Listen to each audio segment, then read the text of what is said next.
Guard के आगे से ही होती है। हम देखते हैं कि अब वो स्नेक एल्डर उस गोली को मुयान के हाथ से लेकर जल्दी से खा ही लेते हैं। अब उसे उसका टेस्ट बहुत ज्यादा बेकार लग रहा था, तो वो कहता है कि ये तो सच में ही बहुत ही बेकार है, तुमने मुझे जानबूझकर ऐसी पिल खिलाई है ना, लेकिन ध्यान रखना अगर ये वर्क नहीं करी तो मैं भी यहाँ का एल्डर हूँ। अब मुयान उससे कहता है कि आप इतनी जल्दी बात पर गुस्सा होने लगते हो, जरा एक बार अपनी कैलकुलेशन स्टार्ट कर तो देखो, फिर बताना कि ये पिल काम करती है कि नहीं। अब वो स्नेक एल्डर उसकी बात मान लेता है और वहीं बैठकर कल्टीवेशन स्टार्ट कर देता है। और अब इसी बीच वो देखता है कि वो तो बहुत ही सही तरीके से कल्टीवेट कर पा रहा है, जबकि हर बार उसे थोड़ी दिक्कत होती थी। अब वो अपनी कल्टीवेशन को बीच में ही रोक कर खड़ा होता है और कहता है कि ये तो सच में बहुत ही यूजफुल मेडिसिन है, मुझे माफ करना कि मैंने तुम पर थोड़ा डाउट किया, मगर ये सच में मेरे अंदर की टॉक्सिसिटी को हटा रही है। तो इस पर मुयान कहता है कि देखा, मैंने तो पहले ही कहा था, वैसे ही आपको बिल्कुल पूरी तरीके से भी सही कर सकती है, मगर उसके लिए एक अलग मेडिसिन की जरूरत पड़ेगी।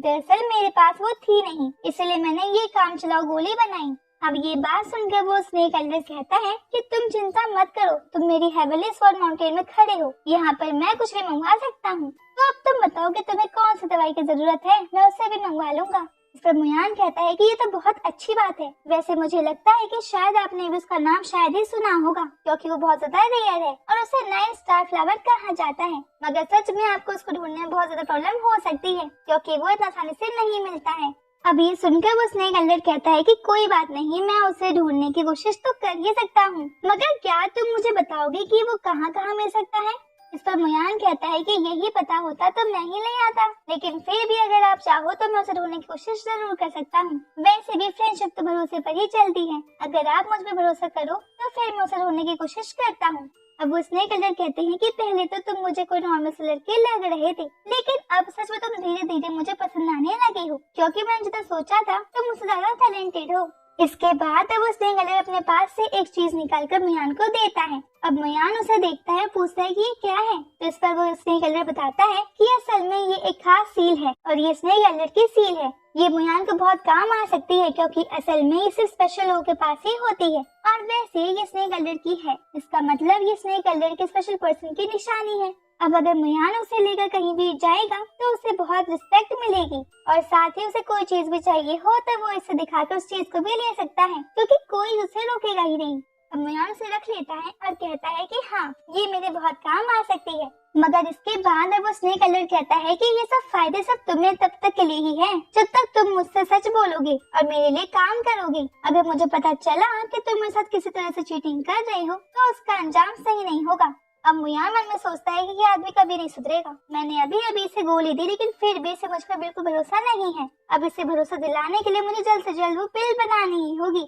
अब मुयान कहता है कि आप भी कैसी बात कर रहे हो, मैं आखिर आपके साथ चीटिंग क्यों करूंगा, उसमें मेरा क्या फायदा। और फिर मुयान उन्हें वो लिस्ट दे देता है और कहता है कि ये सब चीजें आप अवेलेबल करा देना, ये सब नॉर्मल ही है, इसलिए ये सब इजीली मिल जाएगी। तो अब स्नेक एल्डर उसे रख लेता है। इसके बाद अब स्नेक एल्डर जाकर अपने थ्रोन पर बैठ गया था और अब वो मुयान से कहता है कि तुम्हें चोट लगी थी ना, इसका मतलब तुम्हारी एनर्जी अभी तक रिकवर नहीं हुई होगी, इसलिए मैंने एक पिल रेडी की है, वो तुम्हारी हेल्प कर सकती है जल्दी से रिकवर करने में। और अब इसके बाद वो मुयान एक गोली देता है। मुयान उसे हाथ में लेते ही समझ गया था कि ये गोली असल में पॉइजन है, वैसे ये लो ग्रेड पॉइजन है, मतलब स्नेक एल्डर मुयान को मारना नहीं चाहता, असल में वो बस मुयान को ये पॉइजन खिलाकर उसे कंट्रोल करना चाहता है, क्योंकि शायद वो सोच रहा होगा कि इस पिल की दवाई सिर्फ उसी के पास है। वैसे मुयान तो समझ गया था कि वही पॉइजन है, फिर भी वो उसे खा लेता है, क्योंकि वो चाहता था कि उसके अंदर जो फायर है वो इस पिल के पॉइजन को आराम से जला देगी, क्योंकि वैसे भी ये पॉइजन कोई ज्यादा हाई लेवल का नहीं है।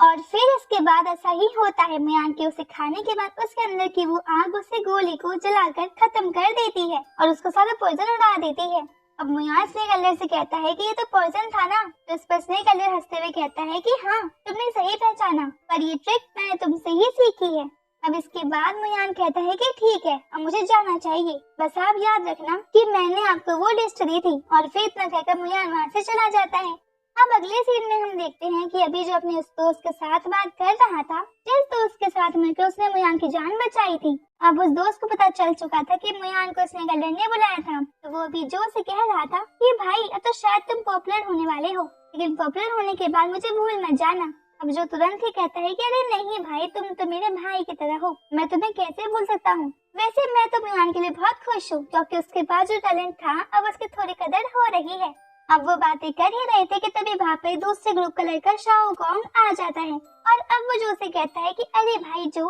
शायद तुम यहाँ पर बड़े बड़े सपने देख रहे हो ना, लेकिन तुम्हें इतने बड़े सपने नहीं देखने चाहिए क्योंकि तुम उसके लायक नहीं हो। अब जो उससे पूछता है कि शाओ कॉन्ग तुम यहाँ पर क्या कर रहे हो, ये तो सिस्टर बाई का एरिया है, तुम अपने एरिया में रहना चाहिए ना। मगर इस पर शाओ कॉन्ग कहता है कि मुझे सिस्टर बाई से ही मिलना है, दरअसल मुझे उन्हें एक मैसेज देना था। वैसे सच कहूँ तो तुम्हें देखकर मुझे पहले लगा था कि शायद यहाँ पर डॉग्स बंधे हुए हैं, इस कारण से मैं तो डर ही गया था, मगर फिर मैं आगे आया तो मैंने तुम्हें देखा, फिर मुझे पता चला कि अरे ये डॉग तो काटते नहीं है। इस पर जो उससे कहता है कि देखो ब्रदर, तुम हमारा मजाक नहीं उड़ा सकते क्योंकि हम एक ग्रुप के नहीं हैं, तुम अलग जगह से हो तो तुम वहाँ पर जाकर ये सब करो, वरना ब्रदर मैं तुम्हें अच्छा सबक सिखाएंगे। अब इसके बाद वो शाओ कॉन्ग कहता है कि लगता है तुम्हें मेरी बातों का बुरा लग गया, क्या तुम मुझसे फाइट करना चाहोगे? जैसे तुमने अभी अभी क्या कहा मुयान के बारे में, ये मुयान वही है ना जिसे तुमने पढ़ा हुआ उठाया था, लेकिन उसके टैलेंट का कोई भी फायदा नहीं है क्योंकि तुम्हारे साथ रहते रहते वो भी तुम्हारी तरह एक डॉग बनकर रह जाएगा।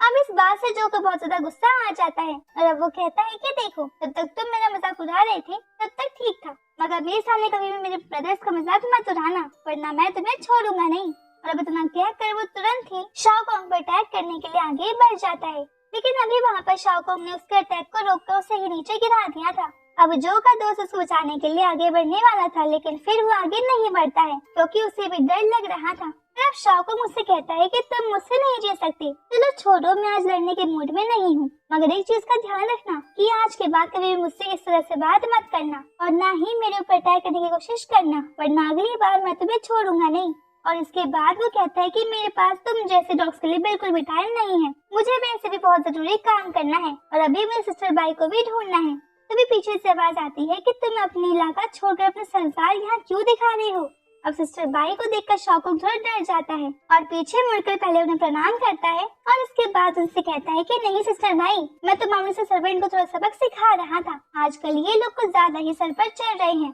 लेकिन अब इसके बाद वो काम की बात करता है और कहता है कि मैं यहाँ सिस्टर वैन जिंगू के कहने पर आया हूँ। दरअसल आपने जो फार्मूला मंगाया था उसके लिए सिस्टर जिंगू ने कहा है कि पहले आपको मिस्प्रिक सेंसर देना होगा, तभी हम आपको वो फार्मूला देंगे, वरना हम उसे नहीं दे सकते। अब इस बात से सिस्टर बाई को थोड़ा गुस्सा आता है और वो कहती है कि ठीक है, तो जाकर अपने सिस्टर वान जिंगू से कह दो कि हम वो नहीं देंगे, और वैसे भी एक एलेक्सर के बदले हमारी सीक्रेट कीज तुम्हें दे देना, ये कहाँ का सौदा होगा? लगता है तुम्हारी सिस्टर वान जिंगू पागल हो चुकी है। अभी इतना कहती है कि तभी ये पार्ट ये पे खत्म हो जाता है।